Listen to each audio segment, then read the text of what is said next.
প্রিয় দর্শক, এটি হচ্ছে ইসলামিক ইতিহাসের ঐতিহাসিক বদরের প্রান্তর বা বদরের মাঠ। এখানেই আবু জাহেল বাহিনীর সাথে মহানবী হযরত মুহাম্মদ সাল্লাল্লাহু আলাইহি ওয়াসাল্লামের নেতৃত্বে যুদ্ধ সংঘটিত হয়। এই যুদ্ধটি সংঘটিত হয় ২ হিজরির ১৭ই রমজান ১৩ই মার্চ ৬২৪ খ্রিস্টাব্দে মদিনার মুসলিম ও মক্কার কুরাইশদের মধ্যে বদরের যুদ্ধ সংঘটিত হয়। মাত্র ৩১৩ জনের ছোট মুসলিম বাহিনী মহানবী হযরত মুহাম্মদ সাল্লাল্লাহু আলাইহি ওয়াসাল্লামের নেতৃত্বে আবু জাহেলের নেতৃত্বাধীন ১০০০ সুসজ্জিত কুরাইশ বাহিনীকে পরাজিত করে। এই ঐতিহাসিক স্থানে বিজয় সত্যের পক্ষে ও ঈমানী শক্তির এক অনন্য দৃষ্টান্ত স্থাপন হয়, যা মদিনা রাষ্ট্রকে শক্তিশালী করে।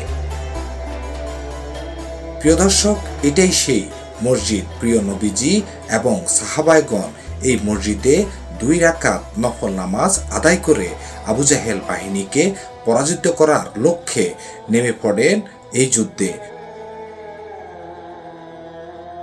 প্রতিদিনই এখানে অনেক দর্শনার্থী এবং মক্কা মদিনা হাজিগণ এখানে এসে ২ রাকাত নফল নামাজ আদায় করেন।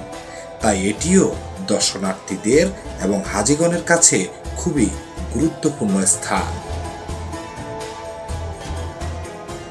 প্রিয় নবীজি মক্কা থেকে মদিনায় হিজরতের পর কুরাইশদের ষড়যন্ত্র এবং আবু সুফিয়ানের বাণিজ্য কাফেলা আটকানোর উদ্বেগের পরিপ্রেক্ষিতে এই যুদ্ধটি সংঘটিত হয়েছিল। মদিনা থেকে ৮০ মাইল দূরে বদর প্রান্তর নামক এই স্থানটিতে যুদ্ধ সংঘটিত হয়।